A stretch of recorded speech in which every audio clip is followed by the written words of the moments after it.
This is Conversations with Women in Sales, an award-winning podcast created by Barbara Giamanco, who hosted the first 67 episodes. Listen to interviews with amazing women about their journeys in their sales careers, often discussing sales leadership tips, ideas, and strategies. We aim to inspire women to consider a sales career and for some women to grow into sales leadership. Men, we appreciate your allyship. And now, your host, Lori Richardson. A big thank you to our sponsor, Skillibrium, for their support of this podcast. Leave subjectivity aside with Skillibrium, where talent meets excellence and innovation to build the next generation of human-centric sales leaders and high-performing teams. I am here today with April Marks, and April is an AI and Cybersecurity AE at Pangea. I know I'm going to botch that name, but April, it's so great to have you here today. Welcome to the podcast. Thank you. I'm excited. Yeah, we met through SIS, I believe, Sisters in Sales. You've spoken at their annual event, right? Yeah, I do. I spoke at one of their annual events in person, and then I also do some for aspiring sellers, whether that's me doing a training session on prospecting or even just pioneering in the sales space. Yeah, and we're big fans of Chantel and Erica and everybody there. So big shout out to SIS. I had a great time at the event this year in September. It was really really well done, really amazing event. But I wanted to talk to you today because you started your career you got into sales pretty early on after college. I wonder what you were thinking when you were going to graduate, what you wanted to do for a career. Yeah. And that's an interesting one because I try not to be so long winded, but my background is a little interesting. So I do want to rewind to like even just being like a late teenager. Yeah. So growing up, I always had to fundraise for whether it's uniforms or trips. So I just always had that fight in me to be able to pave the way and not let finances stop me from doing something different, whether that's cheering or going on a trip or traveling or just going into events. So I always wanted to pave my way that way. Where did you get that from? Do you know? Did you have any entrepreneurs in your family or people that were like, hey, we'll just raise the money and make something happen? In that sense, yes. I come from a beginning where you have to pave the way yourself or there's no opportunity. So watching how my grandmother took things and made it gold, for example, or even my mom and my sisters, and just seeing the way that the family that I look up to have just paved their own way, just given from societal economic disadvantages. So I was able to just have that fight on me and never let anything stop me. So our mentality is like where there's a will, there's a way. And I I've love that. always carried that with me. And then also mentorships. I definitely think like teachers that I had at such a young age also mentored us. Like they saw that there was a gap and they were able to fuel that with us by helping us explore those interests. It's so funny to think about because I was actually a leader for a organization in my school to raise money for kids in Africa. And meanwhile, I didn't have that money I was raising for those kids myself. Wow. I was like, here I am in America, and I see that these kids also have a need. They're probably not going to fundraise to me directly. So how can I help them have a greater good? Because I always felt that the more I give to others, the more come to me. Yeah. So I had that mentality. So that being said, I went to college wanting to be a news reporter. I wanted to be the next Oprah. So I said, I'm going to go to New York. And I also used to love writing. I said, I'm going to be a writer and I'm going to be a news reporter. Everyone knew that about me because I was that kid that always said what I meant and meant what I said. So I get to college. So I'm from Virginia. I actually wrote my parents a note that I was going to school out of state because I don't think they thought I was serious. My sisters and I are first generation college students. Wow. When I wrote them this note, I got on a midnight train. Sounds like that song, Midnight Train to Georgia. I got on a late train from Virginia to do my college interview in Western New York. And that's funny too. I'm a country girl, so I actually hate to admit it. I thought all of New York was New York. I thought I was going to the big city. And you're like, oops. But it worked out because I did my college interview. And because I was a small town country girl, the school was a small school. So it actually worked out well. They had a great journalism program. I was able to be the leader of the TV studio program and was able to convince them to let me be a work study student so I can get paid while I'm also helping other students become anchors or whatever they want to do. So I did that. And then, but throughout the summers, it came to that internship, right? Do I go back home or do I stay where I am, where there's a lot of news leaders in Western New York that's willing to mentor me? Or what do I do? But I realized I couldn't afford these roles because they were unpaid internships. And I grew up really, I wasn't well off whatsoever. So I needed to make money. Whatever I was going to do, I had something. So while I was in school, I had like internships at a art center, Western New York. So that's how I got really into fundraising too. So I Mm. was able to do that and still be able to work on some journalism things. And then I really sat there my second year in school and I said, it seems like everything always brings me back to sales. And then I start really looking into what the journalism field would be. And I said, this isn't going to necessarily change my life Yeah. for the immediate. And if you know me, I'm patient, but not that patient. I can't afford to wait 6 years into my career to really make it in my own version of making it. So That's a good realization to make at it a was, young age. That's young. You're still I, young. Decision. yeah, so it was hard. It was sad. My dad was like, I'm telling everyone you're going to be a reporter. And then and I was like, I started biting my tongue because I was out of state.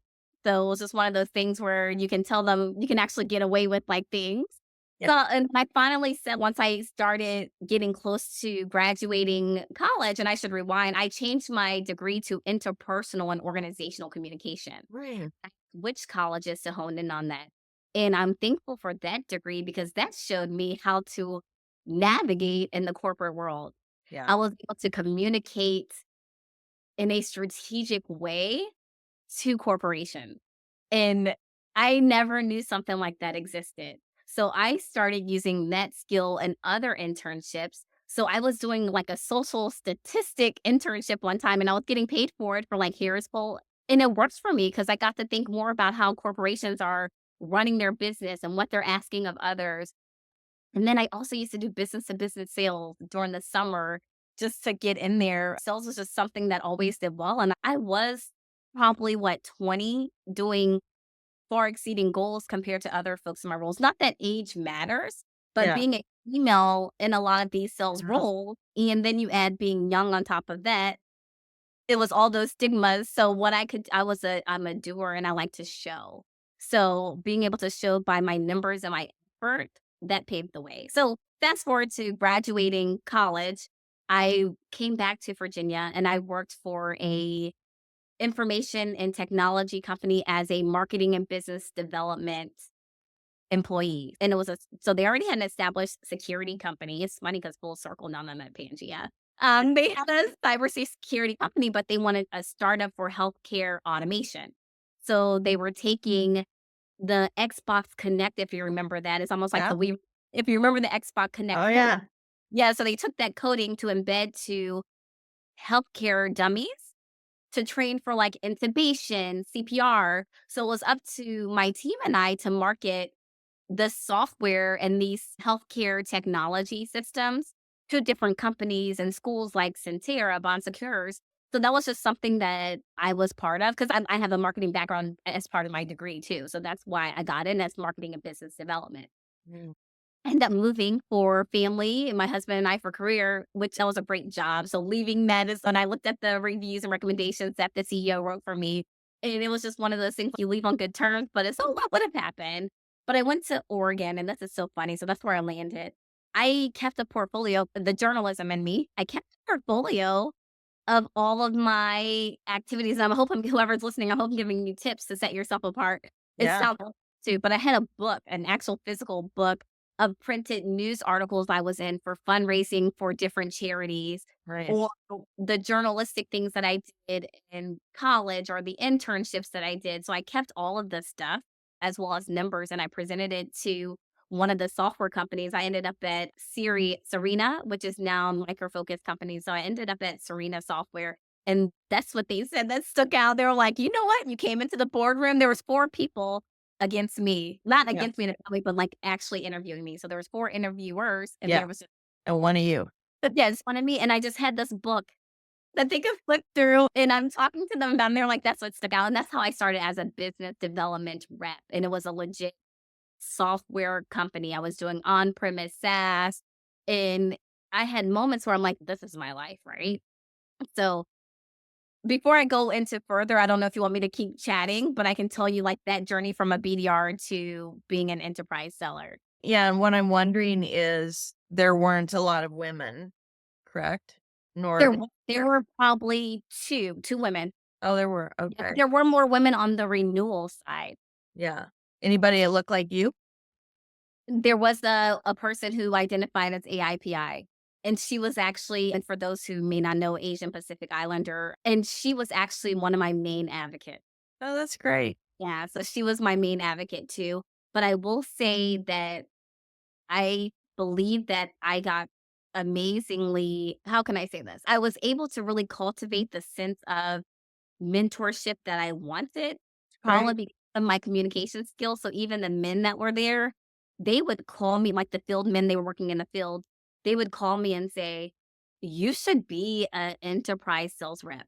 Yeah. Because all what I was doing for them to really hone in on these accounts, because at the time we were inside sellers. So after the BDR journey, I was a BDR probably for 16 to 18 months, which is unheard of sometimes these days. And Yeah. then I became immediately into an enterprise seller. And I will thank them for being my champion. I will say, and I say this with caution because I don't know what exactly was going behind the scenes. They were like, oh, you should ask for this much money. This is how much I'm getting. I didn't get it. It's one of those things. I don't know if I got it because of maybe climbing faster than most. Yeah. I was still at that point where I'm like, you know what? This is still a great opportunity. How often can I go right into an enterprise role and have these accounts? I was closing accounts like, oh, well, I'll say a lot of the large financials in Wall Street. Yeah. Then I also had a lot of large healthcare companies in the Midwest that I Well, was able to have in my book of business. great So I was experience. in my corner. Yes. Yeah. That's really interesting. Yeah. So then from there, what happened? From there, I went into the enterprise role, and then I did start to see some of the women move on. So there was a period where I was the only woman. Yeah. It was one of those things that, and I think it's because of how my family raised me, right? Like I knew about how I was the only one, but I grew up being the only one in a lot of my school systems. And a Yeah. lot of, When you say women moved on, you mean they left? yeah, they left the company. So then there was like they went to like other companies, right? They were probably there maybe 3 years or 5 years before I was. And then eventually we got like another lady. So then there was just two of us on the Yeah. enterprise. So it's just, and at the time it was a small company. Yeah. We got bought out. So I did really well. I was there for 5 years, had my first kiddo. It's a long And then time. so once we had the acquisition from that company, I decided this is 5 years, let me move on. And then I did move to another software company. Now, this company I moved to, as I was an enterprise strategic account leader, I had the top industrial tech and automotive and insurance. One of my favorite gigs I had.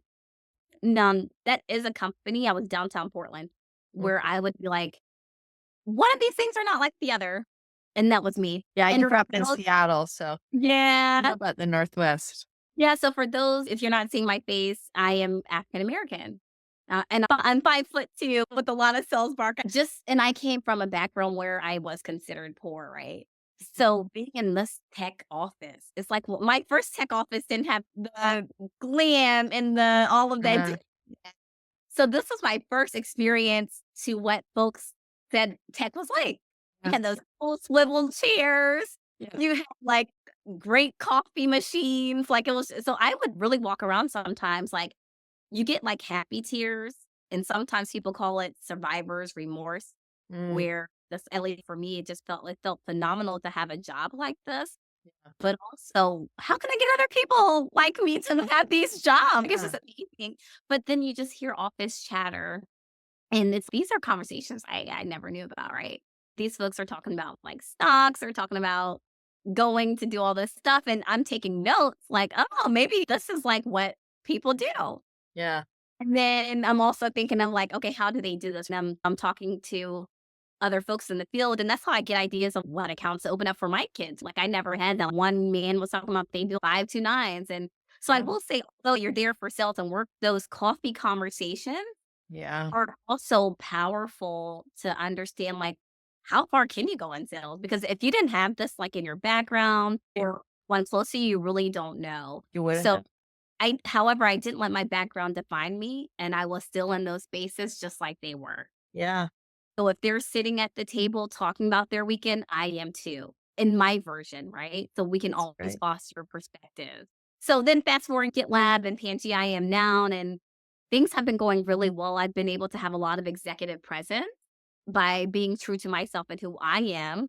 But I do want to thank those who did foster me and mentor me and help me become the sales leader that I am. One of the most impactful things, I've only had one female sales manager, and I have respected her so much because her feedback, it didn't come of like ill intent or just like with that money mind. It was actually like a good sense of feedback when it comes to like selling to customers. And what I'm going to tell you sounds so simple, but I think as sellers we do forget. And it was just as you can just sit and pause and reflect on what they're saying. Yeah. I'm a people pleaser, right? So if someone Yeah. says people pleaser in the sense of I love serving the customer. It's only, if it's no, it's no. But when it comes to like my work and my business, I will always try to find a way for a customer if it makes sense. It's like one of those early days things too. It's I don't know if I see a fit, and then I feel like I have to fill that void, Mhm. and then I'm like trying to keep thinking of things. And so she Right. was like, "You just sit there and just take it in because that gives you that power." Yeah. That's a great Yeah, piece of so like advice. that is a great way. I feel like people may have said that before, but they didn't say it that way. No, I like that very much. I think That that's really, was really really good. great. So how did you get your confidence? And I don't think women are less, I don't know. There's a big debate. People think lots of women are not confident or they don't feel confident. Women will say that themselves.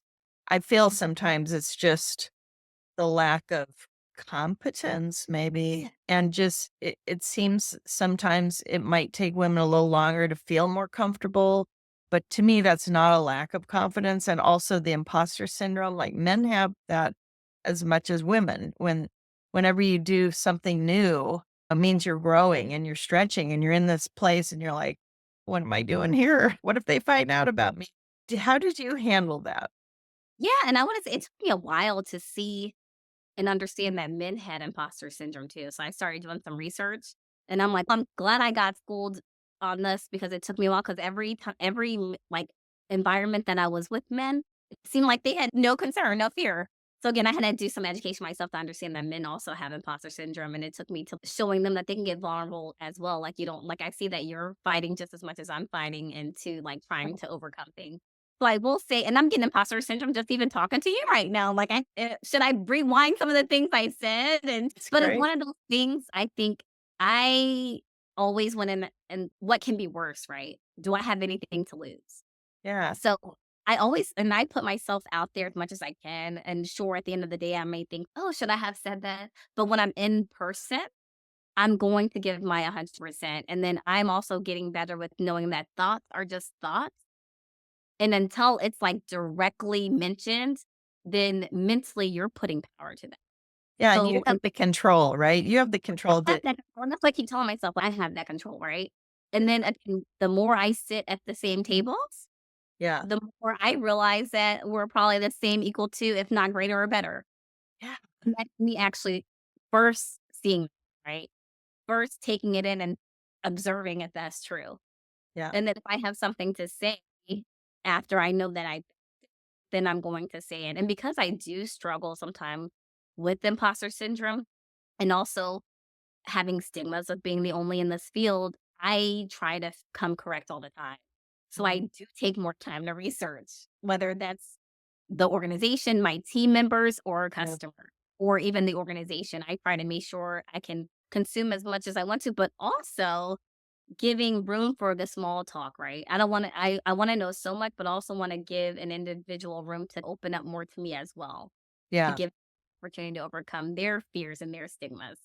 That's great. That's great. So when you hear someone say you can bring your whole self to work, how do you respond to that? Yeah, that's the hard one because I believe I lead with who I am, right? Now, And that's a hard one because I do believe I do bring my whole self to work. And then this is when I'm working, I am heads down.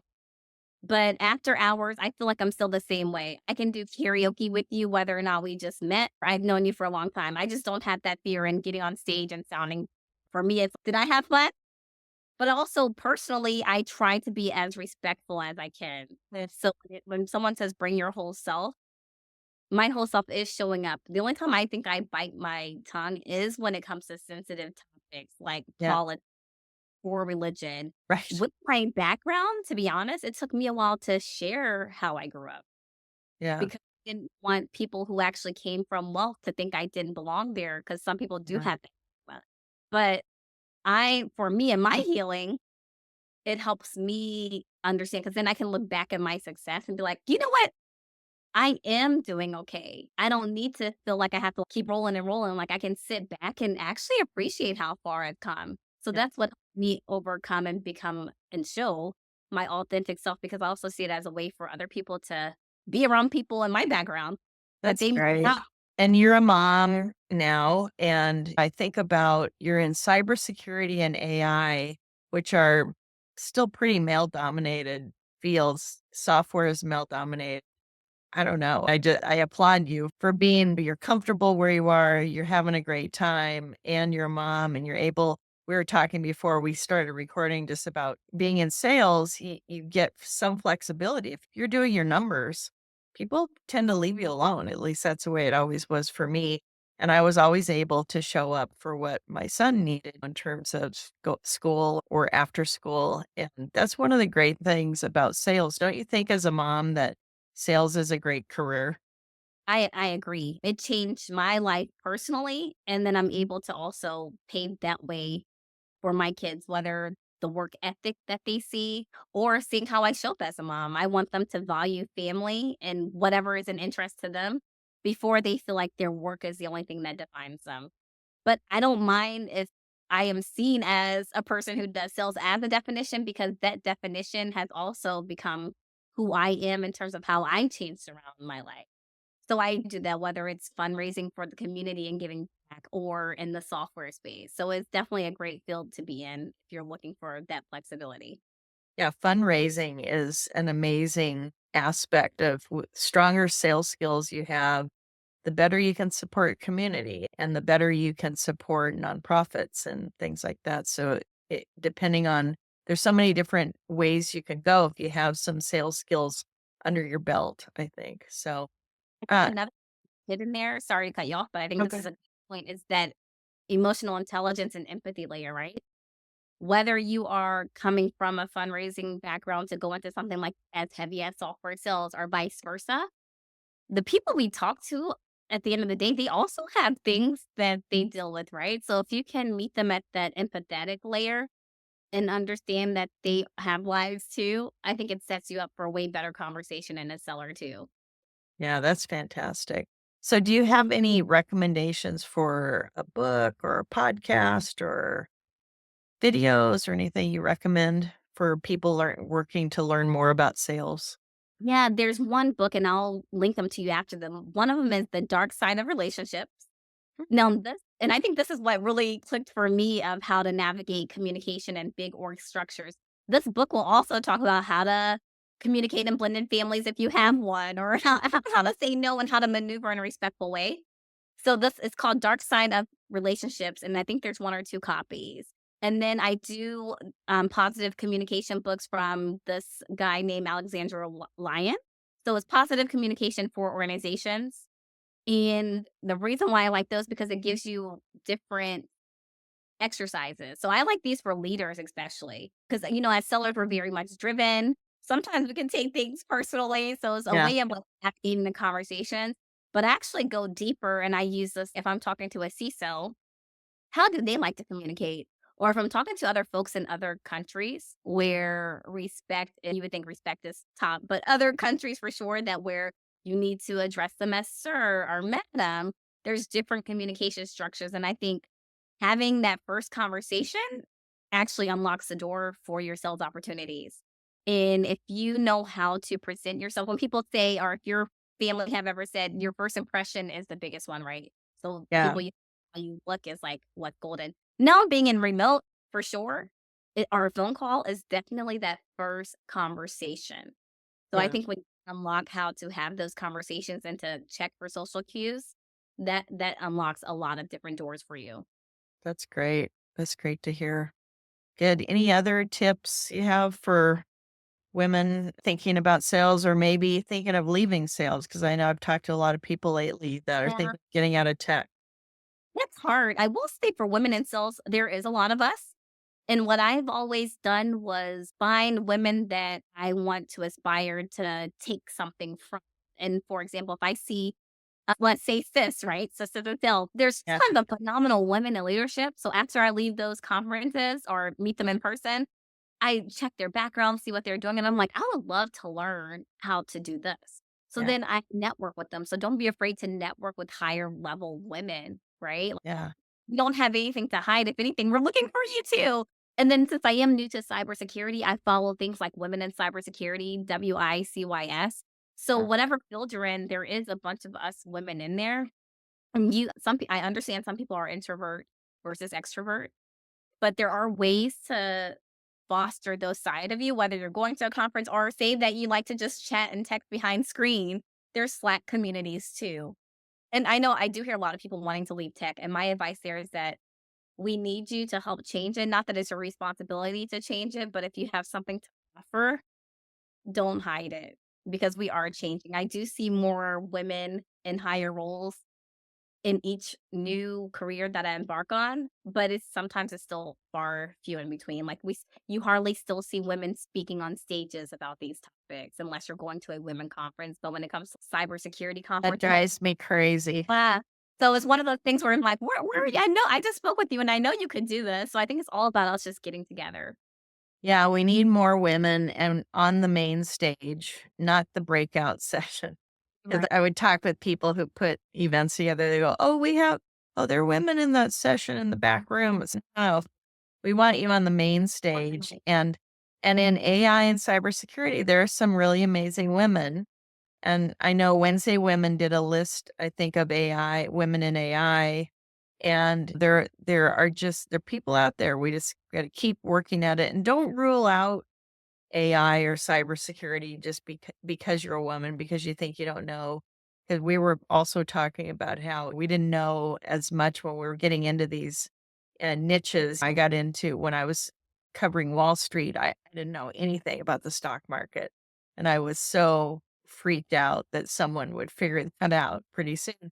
But ultimately, it was sales skills, and that's what I needed, and that's what I brought to the table. And it ended up being very successful. And same with you, you're doing great. And so don't rule I don't out. have an engineering background. Yeah, see, that's people skills, and you have those communication skills, and people can work on those. I consider myself a lifelong learner. I don't know if you do. About you, I would think you do because we're never going to know everything, right? And I think being curious, and I actually have another session coming up and I'll share more on that too. But being curious, I think that if you're consciously curious about your book of business or your surroundings, then you're going to unravel so much opportunity. You just Yeah, have to stay curious. that's fantastic. This is April Marks. April's with Pangea. She's involved in AI and cybersecurity. And I wish you continued success, and we'll be watching your career and seeing how things grow and develop for you. Thank you so much, April. Thanks for listening to this episode of Conversations with Women in Sales. You can find all of our episodes at womensalespros.com/podcast. Help us spread the word, and let's change the face of B2B sales.